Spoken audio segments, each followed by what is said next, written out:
السلام علیکم ګرانو دوستانو. نن به زه تاسو ته د کرکټ په هکله باندې یو څو تازه او ډېر مهم خبرونه درکړم چې خاص کر زه به تاسو ته ووایم چې د آی سی سی له طرف نه د افغانستان رشید خان ته سپیشل مبارکي ورکړل شوې ده.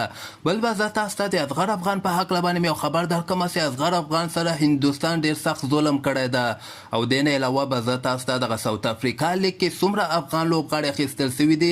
رشید خان نه وروسته یو بل لوبغاړی هم اخیستل شوی ده او بل به زه تاسو ته ووایم چې سبا ته په کیریبین پریمیر لیګ یعنی سی پی ایل کې یوه ډېره زبردسته لوبه هم ترسره کیدونکې ده.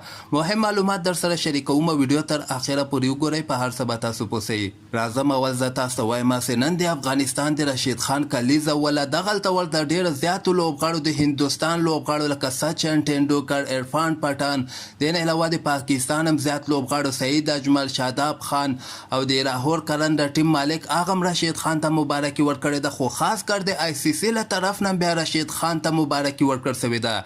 آی سی سی ته ډېر کم داسې لوبغاړي دي چې ډېر زیات نږدې دي او ورسره مینه لري. په هغه لوبغاړو کې یو رشید خان ده چې نن د آی سی سی له طرف نه رشید خان ته سپیشل مبارکي ورکړل شوې ده او دغه ورته ویل شوي دي چې د موږ له طرف نه د رشید خان ته دغه 22مه کلیزه ډېره مبارکه او دغه ورځ دې په ده باندې ښه تېره سي او دغه ورځ کې د دی ډېرې زیاتې مزې وکړي. دغه د آی سی سی له طرف نه ورته ویل شوي ول. بل غواړم زه تاسو ته د اصغر افغان په هکله باندې یو خبر درکړم چې اصغر افغان سره هندوستان ډېر سخت ظلم کړی ده.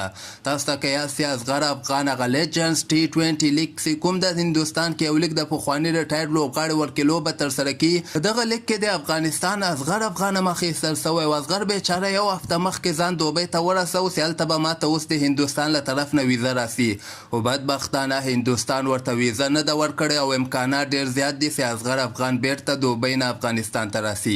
لامل دغه ښودلی ده چې د اصغر افغان په پاسپورټ کې د پاکستان ویزې لګېدلې دي.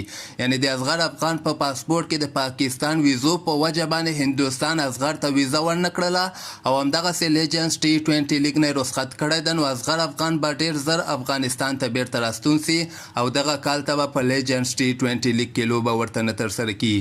او بل به زه تاسو ته ووایم چې تېره شپه چې کومه د ساوت افریقا لیګ هغه ډرافت ترسره سو لوبغاړي واخیستل سول. په دغه کې خو د افغانستان رشید خان اول نه اخیستل سوی و او یو بل لوبغاړی وقار سرامخیل چې کوم ده دغه هم د ممبئی انډین کیپ ټاون په نوم باندې چې کوم ټیم ده یعنې د رشید خان ټیم کې وقار سرامخیل هم اخیستل سوی ده. دغه نور لوبغاړي هم تاسو در سره وګورئ. اودین سمیت اخیستل سوی ده. دې نه علاوه کوشال مینډس ده. ایون مورګر هم بیا په درېیم راونډ کې واخیستل سو. دې نه علاوه جیمی نیشن هم اخیستل سوی ده. جون سر چارلز د ورکې، لیونس جورج دی د ورکې او دې نه علاوه ډي براین د ورکې او دغه نور لوبغاړي ویل جیک د ورکې، کیمرون ډیلپورټ د ورکې، دې نه علاوه فورټون د ورکې، عادل رشید د، مسون کرین د، هینډریکس د ورکې، کایل ایبټ د ورکې، جوش لیټر د، دې نه علاوه اډیرازا جوزف د ورسره، جوس لینډې د ورسره، کوشف مهاراج د ورسره، بین پارنیل، فیل سالټ، ډین ویلاس، ریزا هینډریکس، جیسن روی، تریش سټوبس، جانیمن میلان د ورسره، روري روسو د ورسره، مارکو جینسن د ورسره، لونګي نیګیډي د، هنرین کلاسن د، روري وندر دوسن د، دې نه علاوه ډوین پیټروریس د، تبریز شمسي د. نو دغه لوبغاړي په ساوت افریقا لیګ کې اخیستل سوي دي. د رشید خان دوی ټیم دغه سکواډ هم تاسو در سره کتلی سئ. دوی سره دغه رباډه د ورسره او دغه نور لوبغاړي ډوین بریویس د، رشید خان د، جینسن د ورسره، پروټریډس د، اودین سمیت د ورسره، وقار سلام خیر د او دغه نور لوبغاړي هم تاسو در سره کتلی سئ. نو دغه لوبغاړي تېره شپه په ساوت افریقا لیګ کې اخیستل سوي ول. او بل به زه تاسو ته ووایم چې سبا ته په کیریبین پریمیر لیګ یعنې سی پی ایل کې یوه ډېره زبردسته لوبه هم ترسره کیدونکې ده.